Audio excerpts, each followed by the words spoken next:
golf, because I work with golfers as well. And I notice how they say, I want so-and-so's swing. I want so-and-so's demeanor on the greens. I want so-and-so's whatever. I want LeBron's vertical. I don't know if you can get LeBron's vertical or Rory McIlroy's swing exactly. And what we don't realize is those professionals are probably self-correcting along the way. So their swing may look perfect, but they're probably self-correcting along the way. You just don't see that. And the most important thing is, if we're out there being someone else, well, then we're not in our sweet spot. So make it yours. Adding your DNA to what we're about to learn and what you do is the most important thing. Lastly, that's the secret sauce, by the way, your DNA to whatever it is you learn. Lastly, as far as the rules, do share the wealth. Yes, wealth is spelt incorrectly on purpose, but share it. I want you to take this, provided you reference me, and tell people what you've learned. Share with people what you learned, because if you can teach it to someone else, that lets me know, and you know, and more importantly, your brain know that you've learned it and you've gotten it down. So actually, you'll be helping someone else, but the person you'll be helping the most is actually yourself when you share this stuff. So, are we good? Good. All right. So let's just jump right into it. Belief. This is the natural chain of events, okay? With anything.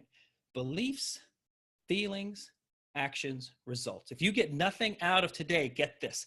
This is the chain of events. It's almost a cycle. It actually is a cycle. Belief leads to feelings, leads to actions, leads to results. Now, how do we get beliefs? How do they get there? Well, nurture, nature, and I'm not here to argue which one is more important. They work in concert with each other. Your experiences, genetics probably, the environment, the time you were born in, the history to which you were born, the people to whom you were born, all of that stuff goes down the funnel. Maybe it's the school you came from. Maybe it's the geography. Maybe you have certain beliefs about weather because you grew up in somewhere that was extremely hot or extremely cold. But either way, all that gets put into the funnel, and drip comes out a belief about the world and a belief about yourself. And you derive certain feelings from those beliefs. And based on those feelings, you act a certain way. And then based on those actions, we get certain results. So, funny thing about the word belief, there's a lie inside of every belief. Literally, look at the spelling. B-E-L-I-E. B-E-L-I-E-F. There is a lie inside of every belief. So I recognize there are facts. I love facts. I get that. But there is a lie inside every belief. So what that means is, if I walk around thinking I suck, I'm not good at X, I'm just not made to do math. If I walk around with that belief, it may or may not be fact, but it'll become my truth, right? So if I suck at math, then I go to math class with am I motivated or inspired to go to math or not? Probably not. Am I going to take chances? Am I going to raise my hand and participate in math? Probably not. What kind of results am I going to get? I'll probably muddle through at best. At best. Same thing goes for your sport. Same thing goes for school, business, whatever it is. So our beliefs, whether we know it or not, really dictate everything. And again, there's that cycle. So there's a lie in every belief. So the question is, we're probably already lying to ourselves about something right now. So the question is, if we're going to be lying to ourselves, why not lie to ourselves in a way that gets us what we want? Why not lie to ourselves in a way that helps us become healthier, helps us become stronger, faster, smarter, better? So Jason, this is kind of like reminding me of a beautiful TED Talk, and forgive me if this is what you get to, but you know that saying that I know empowered me as a child, fake it till you make it. There's actually neuroscience now, right, behind the fake it till you believe it, right? Yeah, and I haven't seen that TED Talk, but I feel flattered that it reminded you of a TED Talk. Oh yeah, for sure. Oh well, Yeah. And fake it till you make it, because the truth is you do know, for instance, I knew I wasn't a world champion. I knew that, but I believed I could do it, right? Personal. I believed it was possible for me. Global, right? World beliefs about the world, and right? It's mathematically possible that Jason Richardson become a professional athlete, become a world champion. Highly unlikely, right? Fact, truth, and possible, right? So I believe that. But if I and I've had these conversations, I've run into people at races all along my career that maybe I went to grade school with or high school with, or just that I raced long, when I was a kid, and then I ran into them at 25 years old or 20 years old or 30 years old, because I raced for a very long time. And I could tell you that I had conversations when we were young. Yeah, I'm going to become world champion. I'm going to be in the magazines. I'm going to get paid doing this. And sure enough, it's like, no way, you're lying. Like, it wasn't necessarily true, but that was my belief, right? Right. And it became my truth. So I don't know that I was faking it, because I didn't know what a world champion acted like or did, or I just knew that was my carrot. Right. And the belief was strong enough with me that it could happen. And then so when I got my chance, it was on me to either do it or not. But I guarantee you, even if I didn't do it, that belief got me to the final. That belief got me signed up to the race. That belief got me, to become a pro. For sure. Yeah. Yeah. Okay. So this is the interactive portion. This is the belief matrix.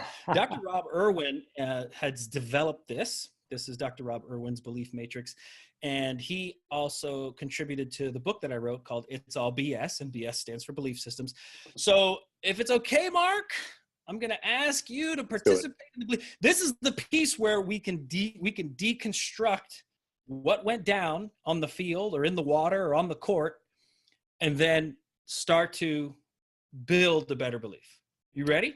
I am ready to do this. Now, everyone that is watching, just a heads up, I did not know about this until we talked today. So I am doing this just as if, Dr. Richardson was doing this. He's being super brave right now. So we're live, we're doing this. I'm ready. Let's talk about it. Yeah, he's being super brave.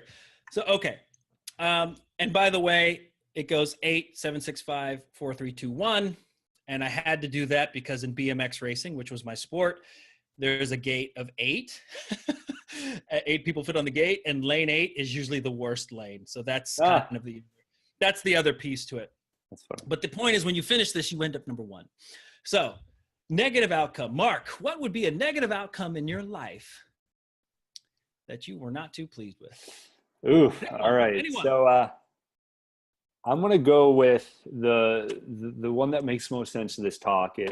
For our audience out there, I used to be a competitive triathlete, which is swim, bike, run. I used to race for a team in New York City called Full Throttle Endurance. So at that time, in my 20s, I was trying to, I had the goal and the mindset to qualify for the Olympics. So I was training with someone who is, Lucas is training with, can't think of the name of the country, Slovenia, I believe. He is on the Olympic triathlon team there. So I was trying to get on the U.S. Olympic team. Now, the negative outcome is I did not. The negative outcome is I ended up actually overtraining with an injury that actually removed me. You're jumping ahead. So the negative outcome is, that's all right. That's great. And I want us to break this down, right? This is good. Right. Brain is neurology, right? It's electrons, it's firing, it's patterns. And we have patterns of behavior.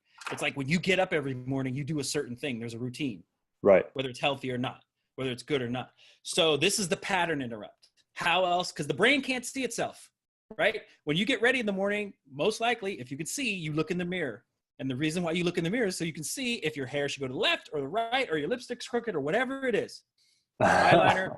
My wife always reminds me of my eyebrows. So this is the pattern interrupt. We're going to break this down into and attend to the words. Remember. So negative outcome, write it down. And by the way, you can do this at home, your own negative outcome, and you can go along with it. whatever outcome you want. And it's safe because you're at home doing this. So negative outcome. Uh, I did did not not qualify for the Olympics. Okay. Now, the actions that led to that negative outcome were, you said one, overtrained. So overtrained for sure. So I eventually became a USA triathlon coach. So, and I learned the importance of needing a coach. There's that, Okay. yeah, as you know, there's that fulcrum, right? Where you're going to go amateur to pro, you can go too far or not far enough. So having a coach. So that was certainly, not having a coach was hurtful. I should have had one for sure. Overtrained, and we'll call that did not hire coach, right? Correct. Yep. Right? Because we want to be sticklers with actions. Did not hire coach. Anything else you can think of? Actions. Um, that's all I can think of at the moment. Yeah. Okay, fair enough. Feelings. What feelings led you to overtrain and not hire a coach? Well, I think it was the feeling that I can do it on my own. That was a very empowering feeling. So that's I could do it on my own, but what would that be? Pride? Oh, sure, yeah. Yeah, see, let's break Pride, it yeah. down. Let's do Pride. it. Let's do it. Pride. And Feelings would it's be funny because some of these pride. feelings, yep. Pride. What else? Curiosity. Is that Fair enough. would you call it a feeling? Well, were you? Yeah, okay, Yeah, curiosity. yeah, yeah. Personal fulfillment. It felt good. I know that's pride, but it's also wrapped in just like a feeling of ecstasy, a feeling of, feeling really good, right? Because it felt good. So elation. Elation. There you go. Good. Okay. What else? Well, joy would be with And these are great elation. because a lot of these would be considered positive feelings. So this is awesome. Sure. Yeah. Yeah. What feeling would you call that sense of competitiveness? What would you call that? A sense of competitiveness. Yeah, like the way I look at life is, some people think you compete and you put by pushing someone down, but I look at you compete by building someone up. Now I want to win, but I certainly want to make someone rise up a little bit as well, right? So that's kind of the competition. KJ just channeled in and said dopamine, endorphins, absolutely. It felt great. Yeah, that's definitely driving those feelings. Okay, so let's Thank go you, KJ. to belief, right? So what belief did you have? Sure. So I believe that if you put your mind to it, you can do anything that you believe you can do. And that comes from my own personal triumphs as, that I went through as a child to my adult life. So let's stick with pride. Sure. Because I could do it on my own, right? So I'm sensing there's somewhere deep in there, because I know training and triathletes, specifically distance athletes, they tend to have a little bit more of a chip on their shoulder than the rest because it's just such a grueling deal. Yes. Just kind of, I'm going out on a branch now and kind of testing those waters. So I can do it on my own, right? Sure. And we're going to be really specific. So I believe that you believed you could do it. I believe that. But there was another belief in there that got in the way of you doing it because you didn't make it. Well, I would probably call that ego, arrogance. I don't know if that's what you're referring to. Well, arrogance would go to feeling, right? Sure. Yeah. Yeah. And the belief could be, I know it all. Yeah, I think it's also a self-reliance type thing, right? Like Abraham Maslow, would talk about the idea that you can do anything on your own, and it's a humbling feeling because we're stronger together. Okay. So, right, I don't need anyone. That's a belief. That could be the belief, or maybe it's I have to do this on my own. Sure, it could be that. Yeah. Audience, help me out. Is there anything else that I'm missing? KJ, you seem like you know what.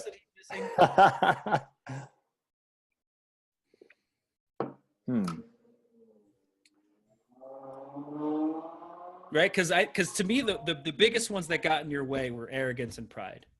Right? So what beliefs would drive arrogance and pride? What beliefs about yourself or the world? I don't know.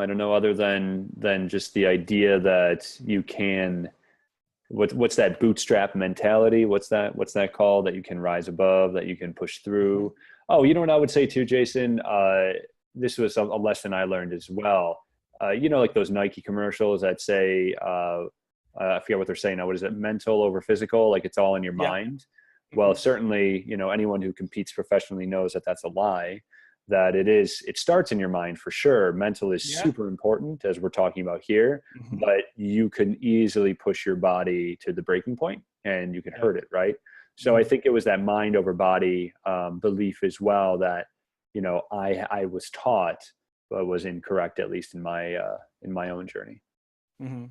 So what, if we were to pinpoint that into a belief, what would it be? What? There's a rule in there you were operating by. Yeah, for sure. I'm not sure how to put it into words, to be honest with you. It's all right. So we'll go with, I don't need anyone else to do it, or I can do it on my own, or I feel like it was because it seems like I keep going back to, I have to do this on my own, or it's on me. Sure. Yeah. I think there's also the aspect too. I mean, I'm not sure if this would be belief, but what would you call the reality? And I know a lot of our parents listening as well, who cannot hire a coach because coaches are expensive, right? I can't afford. So would that be a belief, as it is, as part of it? Now, I ended up becoming a coach, obviously through this journey. Well, it could be there's no other way. Okay. Could be that. Yeah. Right? There's no other way. KJ came up with the idea of, what did she say? Fear of the unknown. So would that be the belief, maybe? So fear is a feeling. Fear is a feeling. Yeah. So being very, very specific, and thanks, KJ, for chiming in. I think it has something to do with like it being on you to do this, right? And if could be, yeah. And if we were workshopping this, like you'd be in the hot seat for probably like 20 more minutes. Wow. Okay. We'd be are you kind of digging deeper into, like, I mean, if we're going to go really deeper, are you talking to like, I was raised in a single mother household, like man of the house type stuff? Is that kind of where we're digging? Yeah, or like, it could be, it's a core belief for sure. I have something to prove. It's on me, or, me against the world, whatever. I mean, but it's probably something like that. That's the spirit, right? So even if we went with like, I have to do this on my own, or it's on me, or I don't need anyone else, right? Because that would lead to a certain sense of pride. That would lead to a certain sense of arrogance and satisfaction too. Like, oh man, I'm training. I did twice as much stuff as Bobby, who's training for the same event. Yeah. Right. But Bobby's training scientifically, right? Possibly with a coach, with whatever. So well, I'm not sure if this would be in the belief as well, but like I was using a lot of, so I would train, I would train with a watch on this hand, a GPS on this hand. Yeah. As soon as I would come back in, and there was this one scene I'm thinking of now as we're talking, where I had come in, it was about -5 outside. I had done a 10-mile run, and I had like sweat that turned into like icicles, on my face cover. And my wife looked at me shocked, like, you're crazy. What are you doing? And immediately I walked into, I had my GPS, which then tapped into the computer, and it uploaded my data. And then I would later on look at my data, compare it to the heart rate. So it was like this, I'm not really sure what belief that would be, but it's could be something to do with like the time we were living in. I ran a blog called The Self-Coach Triathlete. I was really curious to kind of just see like, okay, I have this data. What can we do? And, the data teaches you so much. It was amazing. But there's that, what I learned, the lesson I learned is that objectivity. You needed a third party who was separated from you to be able to look at what was going on, Right. So I'm still sticking with, there's something in there. The belief is like, it's on me. I'm doing this on my own. Sure. It's right. This is my ship, whatever. Right. So there's something in there that drove those actions. But right. So now that we got to that belief, which is, we'll just say I have to do this on my own, or I don't need anybody else, or something like that. Right. I feel like it's more, I have to do it on my own. Like it, or actually wait, maybe. If I'm really being brutally honest, I feel like it's, I have something to prove. Sure. Yeah. Because that's the the icicle snot. Oh, for sure. And I've Right. had Well, the icicle snot, I have something to right. prove. And that, and for a lot of people, that's a great motivator. For sure. Yeah. Yeah. Right. Hardcore, like working on the edge. But I have something that definitely breeds a chip. We all have this friend, and his name's Chip, and he sits on our shoulder. Right. For sure. For sure. That breeds a chip. So I'm going to say it's right. I have something to prove. Yeah, right? Absolutely. Well, or it's even that worse. I have to prove something, right? Which is pressure, right? Because you don't. Well, I don't want to spill the beans, but right. So let's agree that for the most part, that's the spirit of the negative belief that was driving that chain of events that didn't lead to you qualifying. Certainly, yeah, I would not disagree with that at all. But you really wanted to qualify for the Olympics, right? So now we're number 4. Right? So what actions, right? Hindsight's of 2020. What actions would have led to qualifying for the Olympics?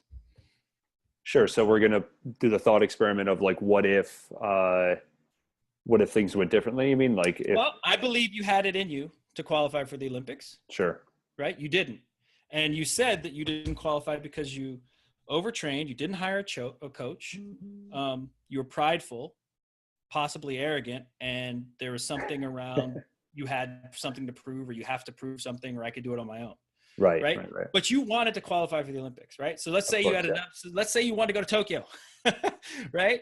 And you wanted to do the triathlon in Tokyo. Aside from being the education mogul you are, right? Right. So what actions would it take? Sure. To qualify for Tokyo? So yeah, absolutely. Number 1, hire a coach, right? Well, the first one would be, of course, hire a coach, right? Right. And that coach would have helped me see what steps that I couldn't see because I just didn't have the experience, right? Mm-hmm. So he or she would have been able to give that objective look at here's where, because how do I explain it? When you become a professional, right? You have tremendous gains from amateur to pro. But then there's that plateau where all of a sudden it's like, okay, I'm running the same PRs. I'm PRing, or I'm plateaued with my PRs. Right. What's going on? I need to break through. And so the thought with most people is more. Right. And that's not the case. So I would say hire a coach. Sure. I'm going to cut you off and be the psychologist. You said, I need to break through. That goes right back to number 5, which is like, I have to prove something, right? Need to, have to. Right? You don't need to break through. No one's making you run. No one's making you do that. But you want to break through, right? Well, yeah, I think too. I'm being a stickler with words right now, but I have to take advantage of the moment, right? Yeah, and I think the one thing too to call the light here too, Jason, is like the one core belief is that the way I live my life is that if you're going to do something, you do it to the nth degree, and you do it as best as you can, because that's what God put us on this planet for. Right. And that's right? and that and is so, a help for sure. Yeah, right. So and right. That's, and this is an important lesson for people listening, because you're talking about going to the Olympics, right? And so it really is this splitting of hairs. Sure. Like, because as a couple slides ago, there was a funnel, right? All of this stuff goes into like this one belief. Right? It's the same thing of being literally, however many percentile that is, that becomes an Olympic champion or professional athlete or whatever it is. Right? So it is splitting hairs. High performance is splitting hairs. And so we're spending the time splitting the hairs right now, because one would think I have to do it on my own. Like, that's a strong belief. Right. Right? And I'm sure there's actually something else driving that, but right, time permitting. But my point is that we can parse this out between the beliefs, the feelings, the actions, the results, and really get at, start tweaking it, right? So the positive outcome would be, if you want to get to the Olympics, you already said, okay, yeah, I want to get to the Olympics. The action would be, I'd hire a coach. What else would you do? Maybe train smarter? Oh, for sure. Yeah, right? absolutely. Train smarter. So feelings that would drive those, right? You'd probably be more open-minded. Sure. Yeah. Guessing. What else? So the question is, what feelings would drive the action to get you to the positive outcome? Sure. Yeah. I mean, I was also living in a remote area. So I think having access to, and eventually I did, but having a social network Mhm. that would have, let me see that, the value of a coach for sure. Wow. That So would have been look at helpful that. for The sure. onion keeps getting peeled. So that's another belief. I'm by myself. Sure. Yeah. Yeah, for Yeah. sure. All right. Oh, So okay. So move to a more populated area, be more engage more with other people in your mhm. sport or coaches that can help, hire a Sure. For coach, sure. be more open. Right. Right. A Right. lot of actions, a lot of stuff to do, right? A lot of things we can do. So, and the feelings, right? So what feelings would that be that would drive those actions? Drive the actions of, are we going to focus on Moving hiring a coach and or? doing, yeah. What feelings would drive Sure. the actions of moving and hiring a coach? And I think feelings is being more open-minded. I would. Let's see. So Linda is helping us out here and saying you might Thanks, want to Linda. be independent because of your childhood. Sure, yeah, yeah, could be that as well. I would say what feelings would drive those actions. Well, I think Hunger. a sense of hunger, sure, Mhm. humility as well. Yeah. Knowing that we're stronger together. Absolutely. Mhm. You're one of my core beliefs. If we're going to go back, is you're the sum of the five people you spend the most time with. Mhm. Mhm. So there's that aspect as well. So having other people around me that would help me see my own weaknesses Mhm. and my own shadows. Mhm. Let's So see. I love it. Humility, Yeah. hunger. Well, there was a third one. Open, right? Openness. Yeah, Right. absolutely. So those are huge, right? We don't need to beat a dead horse. I mean, those are good enough, right? Unless there's Right. more that you can think of, but those are great. So what belief would drive those feelings of being humble, being open, being hungry? Would it be that we're stronger together? Or Yeah, as we're Tony Robbins stronger says, together. we stand And on the another shoulders of belief would giants. be I'm ready now. Yeah, for sure. Absolutely. Right? like Yeah. like those but do you see like that first one is like have to do it on my own. I'm in it on my own, right? There's like an edge to it. It's rigid. I'm not saying they don't work for people. They may not serve them, but they don't work for people. But then when you get to a more accurate belief that would serve your purpose, Right. it tends to be more aspirational. Right? I'm ready. And by So the way, let me lighter. It's lighter. so let me ask you this question. So, Please do.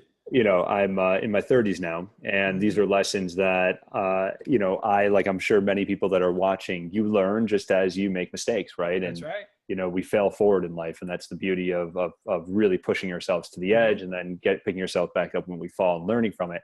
And this webinar is geared towards the your versions of ourselves when we were in high school. Yeah. And it's one thing to go through, like I just expressed in my own life, how we spent 10 years and these are the lessons that I've learned from that.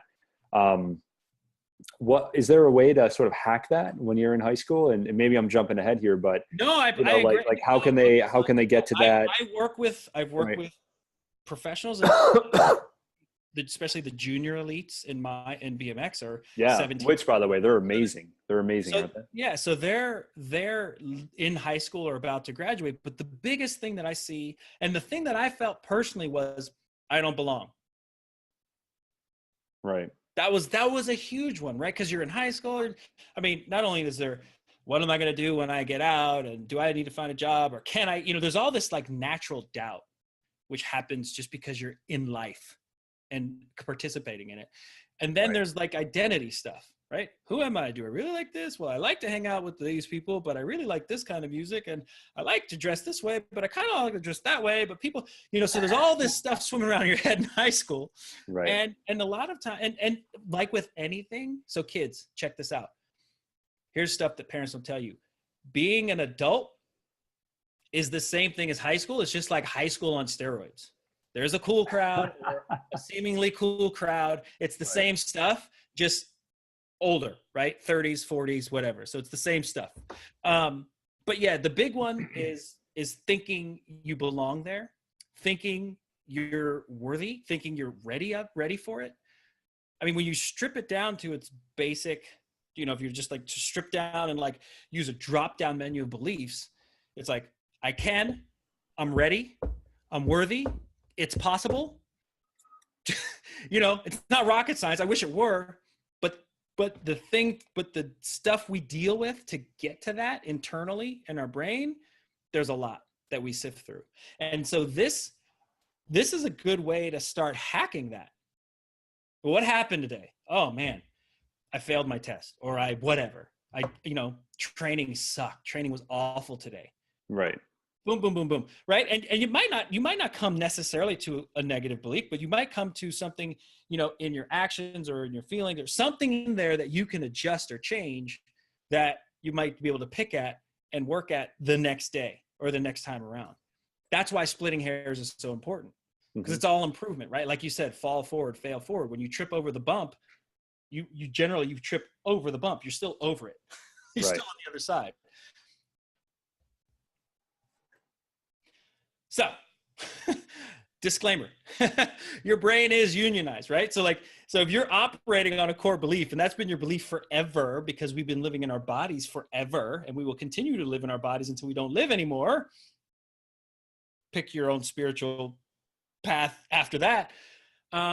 Your body's gonna be like, dude, what are you doing? Like, we were comfortable here. We like thinking we don't belong. We don't like it, but we're comfortable thinking we belong. Right? Mark likes thinking he has to do it on his own, or he's by himself, or Jason likes thinking that, I'll be ready in 2 years, not right now, whatever that is. Which is definitely one that I know a lot of students have. So when you go to change a behavior or action, your body fights back. Think about training, a new training schedule. It's time to do those road miles. It's time to do hypertrophy in the gym, whatever that is. And your muscles get sore. That's your body going, dude, what the H, what's going on? But your brain does that too. It's like, hey, we kind of had a thing going here. Everyone goes to work on time. Everyone comes home on time. And so when you throw a chink in that, your brain's gonna be like, no, dude, we're gonna fight that. So there is gonna be a bit of a struggle when we try to rebuild when we rebuild the belief, or when we start changing patterns. That's the disclaimer. So beware. All right. So it's all about energy. And as you can see, I carry a lot of energy. You might have saw it before. If you were in the room waiting, I was doing this and I was getting into my space. And I said, you know what? I want to stand up. I want to stand up. And I correct my words a lot, but I want to come with the right energy for you. And I want to come with the right energy for me. It's all about energy. And I create that energy. But here's the thing. There are certain things that rob us from energy, and there's certain things that give us energy. The energy killers, and these are the big ones. Comparing. Oh, so-and-so's time is better. Right. So-and-so is smarter. So-and-so has a new this. In my sport, it's so-and-so got the new prototype product first. Red Bull called them before they called me. Comparing. That's just an energy waster. Complaining. Same deal. You can complain, and I want you to observe the facts and what you like and what you don't like, but complaining about it, that's an action that's counterproductive. So give yourself a very short amount of time to complain about something before you start doing something about it. Complexing. I wanted to keep the ing thing going. So we make things very difficult. And we assume because it's not easy, it's complex. A lot of times it's very simple, just not easy.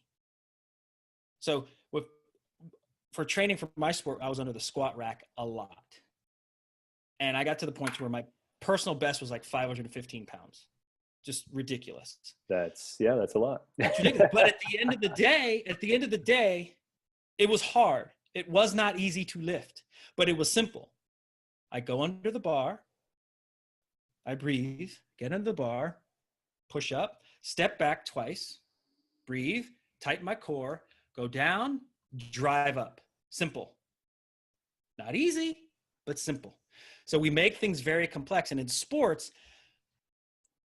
we tend to want to make it way more complex than it really is. Even in a race, the first one who gets across the line wins. And that's why it's good to have a team and good to have coaches. Let them worry about the complex stuff, right? And you go do that in practice, but when it's game time, when it's go time, when it's time to perform, very simple. A to B, It's like drag and drop on a mouse, point and click, drag and drop. Worrying, that's a big one. And that's a hard one to combat, but we will do our best. We worry about who's going to be there, who we're going to compete against, what will they think? Am I going to make it? Am I going to qualify? Am I good enough? Do I belong? All this stuff, right? Counterproductive. That's the wrong fight. Energy givers. Going to get quasi-spiritual here, but not completely. Gratitude. There are things that you have right now, things that you do right now that have gotten you this far. There's a reason why you're here. And no matter where you go, guess what? You're there. So you literally have not died yet. You're winning. Okay? So you have stuff. If you're a surfer, if you got boards, if you got fins, if there's waves, if there's water, cool. I can do my thing.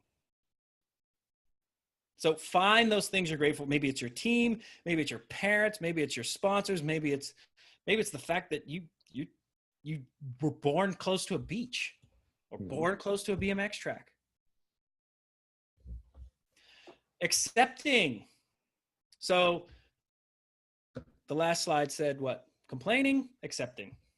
So yes, the coaching might be, the officiating might not be that great. The other guy might have cheated. We don't control other people. Right. We accept it, right? That's the field. We accept it. Oh, it's lopsided. It's raining today. Everyone's playing that same field. Everyone's riding the same ocean. Everyone's riding the same track. Simplifying. I spent a lot of time on simplifying, but simplify, and focusing, right? So these are all productive things that give us energy, that give us motivation. That's the right fight to fight. That's your job. So that's your job when you go to work. And I like to separate job from work. This is your job when you go to work. Work is when you're in your flow, doing your thing, competing, and doing your sport. Your job is gratitude, accepting, simplifying, focusing. That's the right fight. And you can go, and you have a team of people that you can go over that with, and you can tweak that and split hairs within that. And I promise you, your results and your overall well-being will be much better for it. So feelings are fuel. We already have the energy. So I'm glad that Mark, when we went through the belief matrix, he brought up all those feelings that led to a negative outcome. And I was saying, this is good, because one would think that being proud and curious, elated are positive feelings, and they are. And they're just energy. It's just energy. So I always say normalize to neutralize, the power of and. Confidence is not a prerequisite for success. You can feel awesome and crush it. You can feel crappy and crush it. Okay? Because the beliefs can drive the feel. And by the way, the belief, just because it's a negative belief doesn't mean it drives a negative feeling. And vice versa. So we get caught up in our emotions when we're competing a lot. I'm not feeling it today. I'm not that confident. That's fine. Do you believe you can win? Do you believe you belong here? Okay. So normalize to neutralize. Your feelings are just fuels. All your feelings are is, it's like gauges on a car, right? When the gas light comes on, it's just letting you know, hey, this is important. You might want to get some gas. Mm-hmm. Check engine light comes on. Hey, this is important. Might want to go into the shop, right? We don't like some of them, but we accept it and we do the appropriate thing and move forward. Speed, same thing. You're going 80. You might like 80. Great. 80 might be great. 90 might be great. However, it might get you a ticket. See what I'm saying? So normalize to neutralize. It's feelings are just energy, and you can use positive or negative feelings, or as I would like to say, feelings you like and feelings you don't like can be just as useful to you in the game or in performance. So Jason, just one quick question here. And by the way, Max, hello. I see that you're watching us here on Facebook. Max is an amazing student. If I recall, absolutely loves planes. And wants to be a pilot. So Nice. hope you're enjoying this. Nice to see you again. I'm thinking of, I know a lot of our parents, they come to our school because the other students in the former school that they went to, whether it was another online school or it was a private or a public brick and mortar school, the people were very disempowering, right? Mm-hmm. The classmates that they were around were very disempowering. And we know this as social animals, that when someone stands out, we criticize them, right? And sometimes criticism is actually a really good sign that you're standing out, but it's Yep. as an adolescent, when you're still trying to figure out how to use our arms and legs and all of that, it could be very disempowering, For sure. particularly if you're trying to be a professional baseball player. We have a student who wants to be a professional equestrian. Mm-hmm. We Cool. have, our former now stand-up paddleboard world champion surfer, Kai Lenny. We have, they came to us because they were very disempowered by the people around them. So for Mm-hmm. our parents that are out there and that are going to stay in brick and mortar school or whatever, what advice do you have for those students when they have people that are around them that are disempowering them, and to use your words here, they are bringing down their energy? What would you encourage them? Would you have any tips for that? Yeah, to do everything you can to change that energy. So you said it, you're, kind of something about the sum of the five people that you hang around with. Right.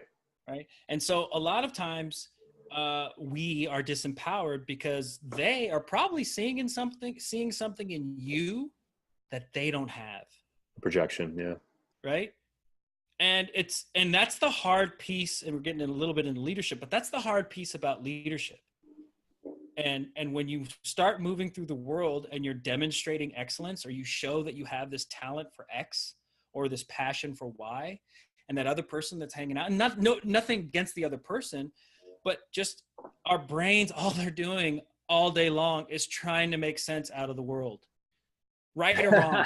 That's right. Like that's all they're doing, And so like I'm not even, I mean, I'm all for diversity. I'm all for being progressive, but honestly, like I candidly personally don't get that offended with a lot of things that people get offended with, because I know and I believe from a brain standpoint, it's just the brain trying to make sense of the world. Now, is it sad that we come up with some really bad things? Yes. Would I like to change that? Yes, and I do. But my point is, fundamentally, if we just strip it down to human behavior, that's what's happening. So my advice is find those people or that group or whomever they may be that help you, that want to see you win, that are going to push you in a direction that you want to go, or challenge you even. But if you're being run down or disempowered, then that's not healthy ultimately, and it's not going to serve Right. make it harder for you to achieve what the target you want to hit.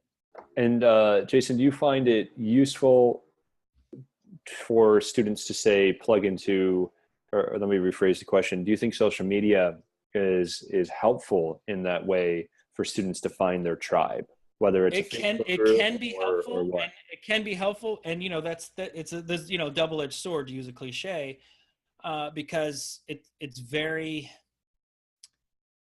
well. Since I'm speaking to a bunch of students, I'm just going to talk turkey here because it seems like we have some high performers on. Or we have some amazing students that I believe that they're amazing.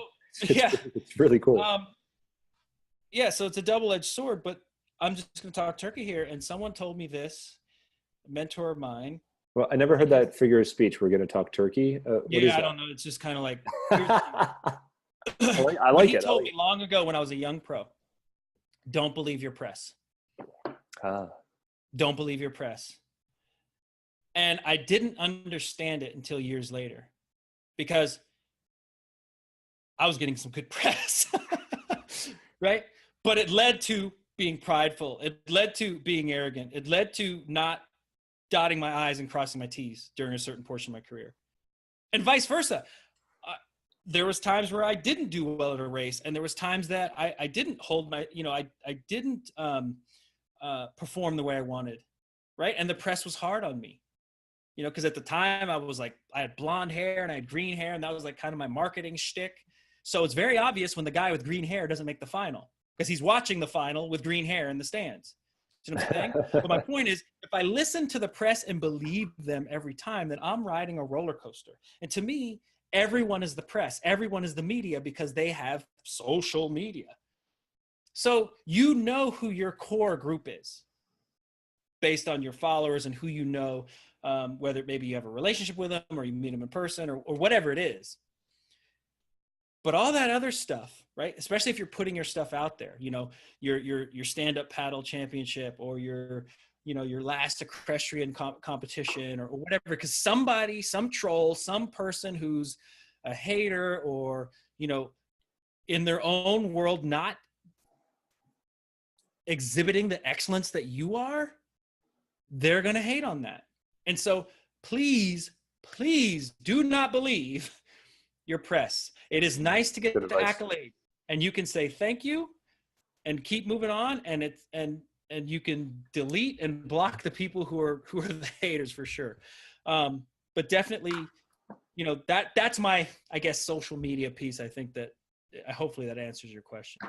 No, that's perfect. Thank you. And I like how you boiled it down there. I would never have thought of that. Don't believe your press. And I like how you correlate former press, traditional press and magazines, newspapers, stuff like that, to social media, which is everyone's press, which anyone who's on social media knows that the trolls can be extremely painful to listen to. Right. And they get off on that. Like, that's their thing. Let me poke buttons. It's again, right. And these are adults that are doing this, by the way. Right. I mean, we could see it with the latest presidential election. Like, we had a lot of adults who were acting not very grown up. Well, he said this and she said that and they did that and he did that. It's like, what? It's like, who are these people? Right. What's going on? Right. So, but here's the deal. We want to be pro. We want to be in the Olympics. We want to achieve great things. We want what we want. We have passions. So I'm talking to high caliber people. Let's raise the level. Let's raise the level of conversation. Let's raise the level of expectation. Let's just raise the level. Let's just be above it. And that's the leadership piece, because there's a lot of people who are kind of fine being mucking around and being in the mess and the drama and all that other stuff. And, you know, if you're really about it, if you really want to do what you say you want to do, you won't have time for that either. And what I ask is that you have the strength and the assertiveness to walk strongly along your path and seek out those people who do support you. Not yes men, but people who do support you and will challenge you and care and, you know, be there for you, good, bad, or otherwise. Right. So yeah, back, you know, normalize to neutralize, back to the slide. But yeah, the gut check, the game doesn't care. And I think I covered that. The game doesn't care if you're feeling sick. The game doesn't care if you got the flu. And really no one cares what it took for you to get there. I mean, that's all your story. And it matters. But once it's time to go there, I mean, really, you know, the question you want to ask is what I want worth dealing with how I feel right now? Because along the way to these great things that we want to do, sports or otherwise, there's homework. I hate homework. For me, it was riding on the road bike. So you're a distance athlete, Mark. I'm not. I'm a sprinter. But there was road miles. I hated that. But I had to ask myself, is what I want, right? Continued success as a top 10 world pro BMX racer, is what I want worth it? Yes, it's worth it. I can deal with being a little frustrated or disgruntled because I'm riding my road bike in the rain. So normalize to neutralize, just fuel. Okay, this is kind of an extra I threw in. Infinite continuum, yeah. And real quick, you know, where are you on your journey, right? So like the life cycle is like you're born, maybe you become an athlete, you know, student, you go to work, you have a family, and, you know, Social Security, retirement. But check it out, pretty cool. This was my BMX career. I was a beginner. I was a novice, then intermediate, then expert, then pro, and actually I raced vet pro. So I went all the way. But it's funny because it looks the same as this. Now, if you want to go inside my pro career, I was a junior elite. Then I became rookie. Then I became experienced. Then I became seasoned. And I'm not going to be I'm not in the Hall of Fame yet. But my point is, it's like we keep experiencing these same things. Because I promise you, as a beginner, I was just as nervous at 6 years old in my first race than I was as a rookie pro 20 years later. That's a great point. So the journey's long, but it'll be over before you know it. And that's the continuum. You've already been there and done that. So to whomever I'm speaking to who have won some accolades, who have done some really great things, who are great students, you already have enough right now. You've already been through things right now that will serve you later on as you get further down. The continuum extends forever in either direction. And it's the same stuff along the way. Remember, adult life, high school on steroids. So words matter. So real quick, train yourself to speak.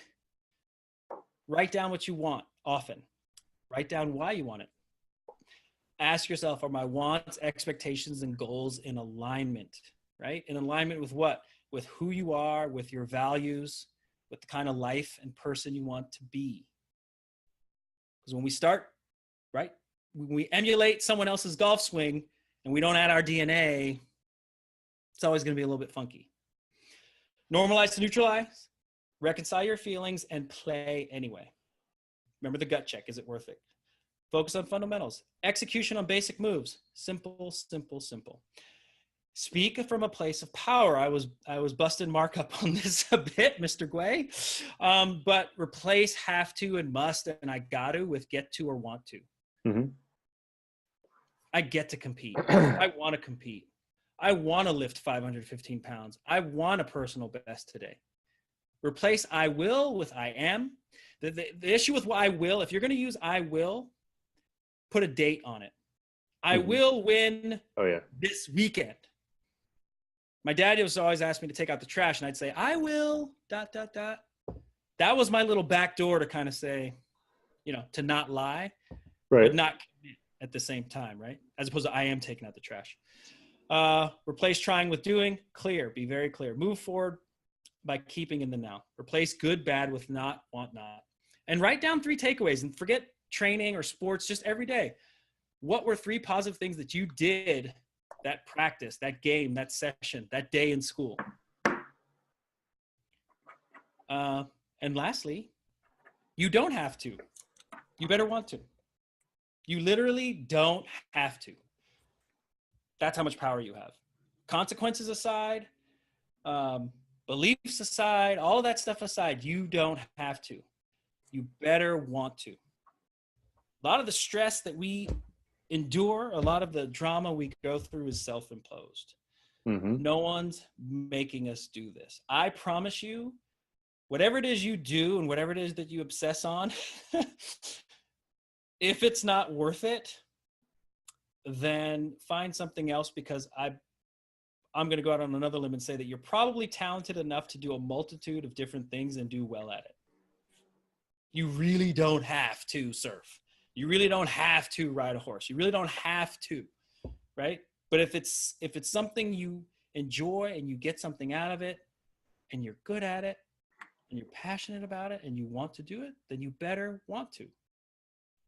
With all of the stuff associated with it.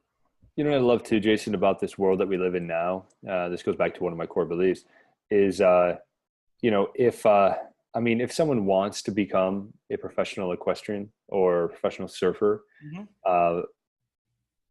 they can. I mean, really, and you and I are both podcasters. We've interviewed a lot of people. It's amazing what people can do to make a living these days, And I mean, you can even be an okay, mediocre surfer and still make a living and be a professional in your own mind, right?